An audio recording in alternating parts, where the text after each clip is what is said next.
Okay, Art 2, I'm so excited to start with our watercolor unit.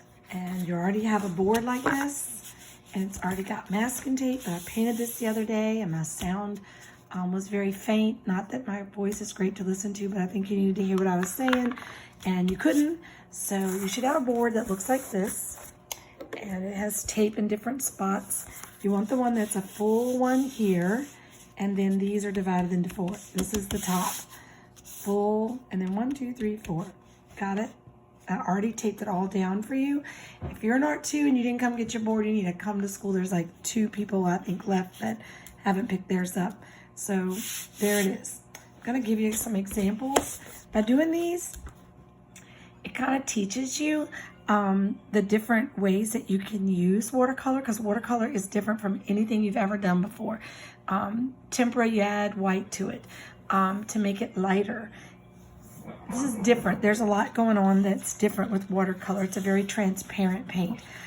Here's an example of one of the technique sheets. We're going to go over all these, but I don't want to overwhelm you. We're only working on this first one.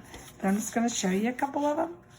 This is the sheet that you're doing. Once we take the tape off of it and start, this is what it's going to look like. So I did this one, and then I did it, and I want to do it in front of you, which is embarrassing, but I'm going to try to do it again. I only have this one piece of cardboard just like you, so I'm going to take this one here. I don't have any masking tape at home, so I'm using Scotch tape. So I have taped it, a piece of watercolor with that. So I want to show you this. You have to have a container of water. You have to have a little watercolor set.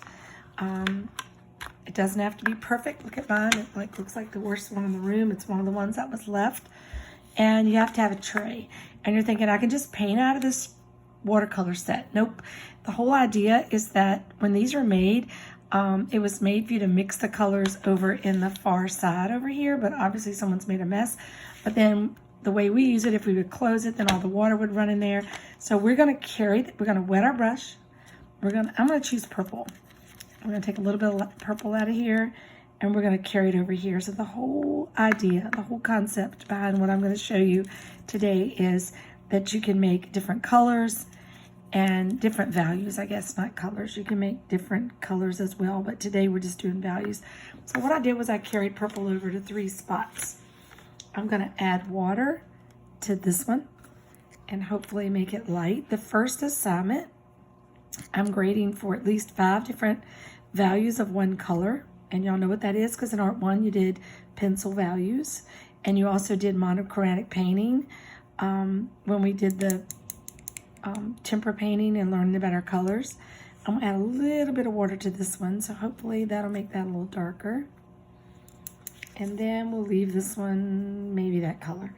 So I'm going to take a scrap sheet and see what I've got. I've got this lovely lavender of the water. Got that light color. I've got this color, which I had a little too much water on my brush, so that is much lighter than I thought it was going to be. We use a paper towel or a napkin to wipe it off in the middle. That's a little darker. This is probably the same color. Oh, that's pretty light. And then straight out of the container will be this. So I've got some different values to work with, so I think I have enough to get started, but that's the whole process. The whole process is you want thick and thin, light and dark for this whole first area, and a variety of lines. So you have a lot to work with. Thick and thin, light and dark of one color, and a variety of lines. I'm going to start with a really dark lavender, purple, I guess.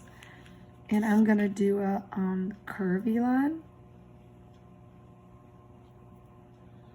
And then I guess my next one I'll go for it's got some water in it. I'm going to make a lighter one. And I'm going to make a really thick line. It's fine to go on the tape, because then when you pull the tape up, it'll be a crisp line there, a crisp edge. So I made a thick line there. It doesn't have to go across. You can go up and down if you want to. I want to wipe it off each time with the napkin to make sure that I don't change the colors I'm trying to make. Maybe I'll make a curve, like a loop. I don't even know if you can see that. So far I think I have 3 different values on there and 3 different styles of line. So I'll go for this one. I might need to make some more.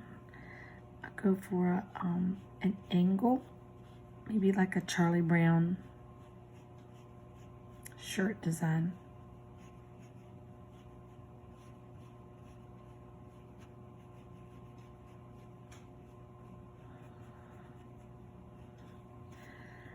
Yeah, I think that's 4 different ones. I don't think I can get a darker one, but I might can get a thinner one. In a watercolor brush, the ferrule is round. At school we have flat brushes. They're more for acrylic, but this is a round ferrule and the bristles go to a point. So I'm going to try to just use just the point. See what I can do with a really thin line. Wow, that was a little thin. Couldn't even see it. Maybe I'll make a second one that's a little thicker, and then I'll go thicker.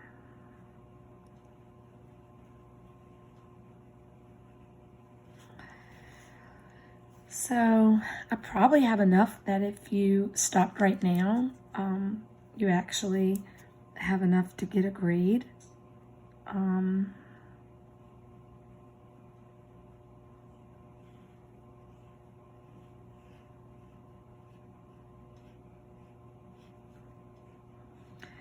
It's showing me on this that you have control over the brush, that you're able to like mix a light color and it's really watery, but it doesn't have to come across like that. You can make a real light color like this, hit the paper towel, and then you can still do detail.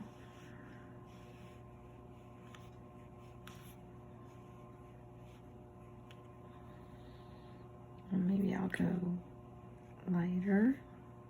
Nope, I think I went darker. Ooh, I don't know what happened there. Oh, I'm on the tape. Boy, that wasn't very smart. I can't see the clear tape. Okay, so I could go back when this dries and I could play around with it. I think I'll write my name.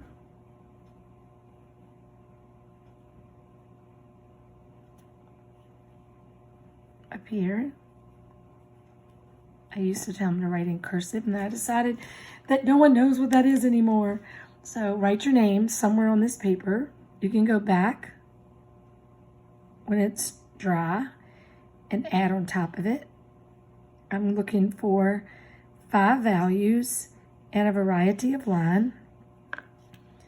And you can do that however you want. It can go like a Zentangle or something. You can just make all kinds of lines. I guess these would be like short, stubby lines.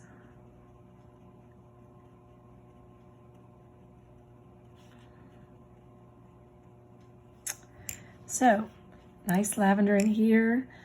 Pretty good value on there. I've got dark, light, thick and thin. I hope my phone doesn't fall in the paint. That's what I'm looking for in that first one. So now that you have seen that one, I'll show you these again real quick. Here's one. She didn't go straight across. She has a variety of really light and really dark of the same color. And she has a variety showing me she can do curves, and then she just put her initials. This one, kind of simple, but she has everything she needs. 5 colors, dark, super light, her name. This one has her initials, and she did not do lines, but she has dark, light, thick. And she has thin, but not as thin as you probably could do. So this is what goes in the first one. So I'm going to end this video with the first one, and then I'll attach the next ones for the next 4, I think. So good luck with the first ones.